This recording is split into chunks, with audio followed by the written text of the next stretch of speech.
우리나라가 새로운 횡포를 부리는 인니를 상대로 더욱 단호하게 대처해야 할 분명한 명분이 생겼습니다.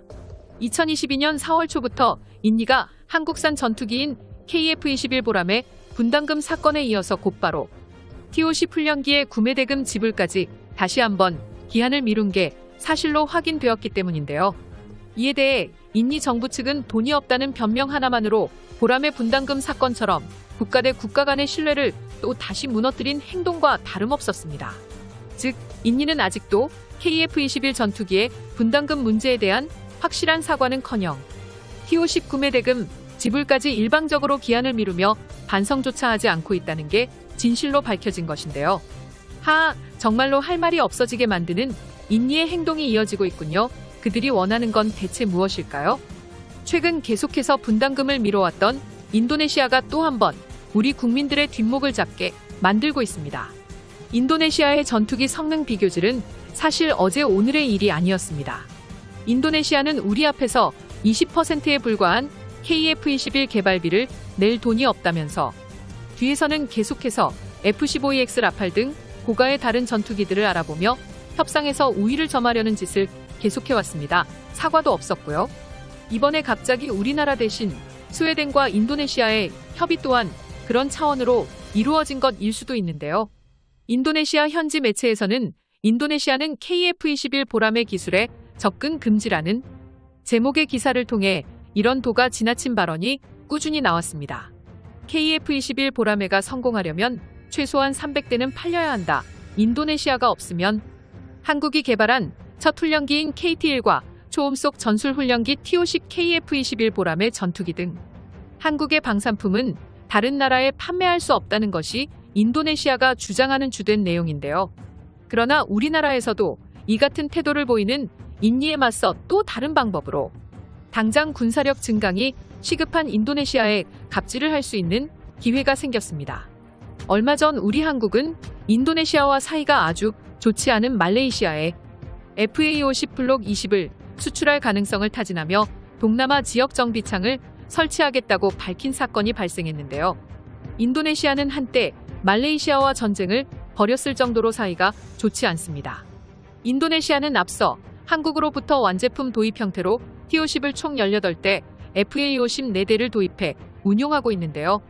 이런 상황에 우리가 말레이시아에 FA-50 블록 20을 36대 수출하고 여기에 동남아 지역 정비창까지 마련한다면 인도네시아로서는 당장 운영 중인 TO-10의 정비를 하기 어려워진다는 문제가 생깁니다.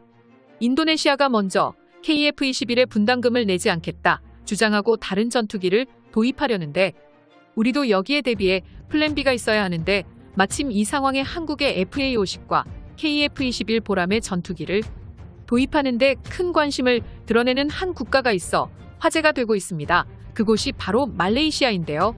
마치 우리가 도입한 F-35A 전투기의 정비를 정비창에서 받을 수 없다고 판단하는 것과 같은 문제인데요. 이런 와중에 최근 인도네시아는 중국과 관계가 틀어지며 군사력 증강이 필요해지고 있는 상황입니다. 최근 인도로부터 인도네시아가 초음속 순환 미사일을 도입하기로 한 것도 이에 따른 결과인데요.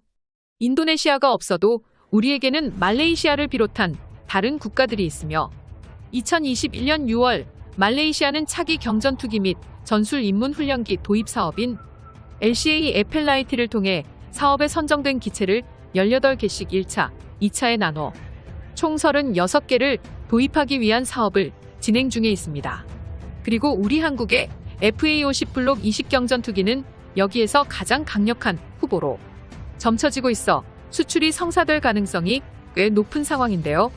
이 수출이 성사될 경우 인도네시아가 계속 KF-21에 분담금을 내지 않거나 다른 전투기를 알아본다거나 할 경우 말레이시아에 정비창을 설치하고 인도네시아에서 TO-10을 정비할 수 없도록 정의로운 갑질을 할 수 있게 된 것입니다.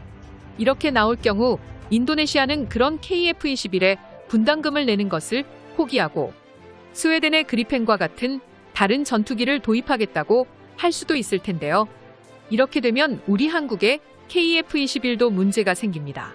기체 한 대당 6천만 달러 수준이 될 것이라 했던 KF-21의 대당 수출 단가가 상승할 수밖에 없고 이는 곧 수출 시장에서 다른 전투기들과의 경쟁이 불리해지게 만들기 때문인데요.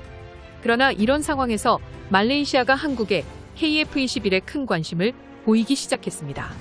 말레이시아의 언론에서는 KF-21 보람의 전투기가 라팔보다 더욱 저렴한 가격에 출시될 것이라 전하고 있는데요.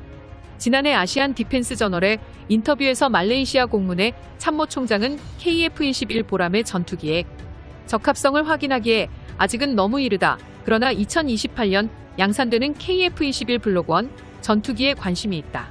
5세대 스텔스 전투기로 개량된 블록 3 버전인 KF-21 블록 3를 수입을 고려할 수도 있다고 밝히기도 했는데요. 몇몇 말레이시아의 현지 매체 언론들은 한국의 KAI가 T-50 FA-50을 운영하고 있는 주변국들, 필리핀, 태국, 이라크, 페루, 카타르, 말레이시아 등에게 KF-21 항공기가 판매될 가능성이 높다는 이야기가 적지 않게 나오고 있으며 상당히 기대하고 있는 분위기입니다. KF-21 수출 전망에 대해 긍정적으로 평가하고 있는 매체들에서는 한국의 KF-21 전투기가 말레이시아를 비롯한 동남아 국가들은 돈은 많지만 막상 무기 개발 능력은 떨어지고 무기를 구입할 때마다 애를 먹고 있는 중동 국가들 중 일부의 군대 규모가 작아 대량의 전술기를 들여올 여유는 없지만 적당한 성능의 전투기가 필요한 유럽의 소국들과 자국 스스로의 힘으로 전투기를 만들고는 있지만 제대로 개발될 가능성이 크게 떨어지는 군사 강국 인도 또한 KF-21의 잠재적인 수출 국가가 될 수 있을 것으로 분석되고 있는 것이 현재 상황입니다. 이 많은 국가들이 인도네시아의 도움 없이 KF-21이 대량으로 수출될 수 있으려면 물론 인도네시아를 대신해 공동개발 분담금을 지원해줄 다른 국가가 필요할 겁니다. 우리 또한 이를 시급히 찾는 것이 쉽지 않은 일이겠지만 KF-21이 대량으로 양산될 시기가 도래했는데 갑자기 인도네시아 측에서 KF-21 공동개발을 포기하고 다른 전투기를 도입하겠다고 하면 큰일이겠죠. 하지만 우리가 안보 상황상 기술 이전을 해주어도 크게 문제될 것이 없을 인도에게 파격적인 수출 조건을 제시해 공동개발 파트너가 되거나 말레이시아와 같은 국가들에게서 개발 비용을 선지급받고 이후 가장 먼저 KF-21을 저렴한 가격에 말레이시아에 공급해준다거나 우리가 말레이시아에서 필요한 물품을 구입하는 절충교역을 함께 병행한다거나 하는 다른 노력이 뒤따른다면 예상치 못한 좋은 소식이 생길 수도 있지 않을까 하고 조심스레 생각해봅니다. 결정적으로 지난 1월 15일 인도네시아의 현지 매체 자카르타에서 KF-21 보람의 전투기에 탑재될 A사 레이더 성능이 예상외로 약하다는 이상한 보도가 나왔는데요.